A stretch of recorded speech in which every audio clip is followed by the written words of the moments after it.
আসসালামু আলাইকুম, কেমন আছেন সবাই? আশা করি ভালোই আছেন। আমি আজকে দুপুরে কি রান্না করব সেটাই আপনাদের সাথে শেয়ার করব। এখানে পোয়া মাছ সুন্দর করে ধুয়ে কেটে রেখেছি। পোয়া মাছ আলু বেগুন দিয়ে রান্না করব।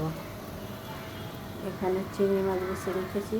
চিংড়ি মাছটা মিষ্টি কুমড়ো দিয়ে আর করল্লা দিয়ে ভাজি করব। আর এখানে আছে আলু, গরুর মাংস দিয়ে রান্না করব। গরুর মাংসটা পানি দিয়ে ভিজিয়ে রেখেছি, গরুর মাংসটা রান্না করব। এই তো আমার আজকে দুপুরের আয়োজন। কেমন হবে সবাই কমেন্টে জানাবেন। আর আমার ভিডিও যদি ভালো লাগে আপনারা পেজটাকে ফলো দিয়ে সবসময় পাশে থাকবেন, আমাকে সাপোর্ট করবেন। সবাইকে আল্লাহ হাফেজ।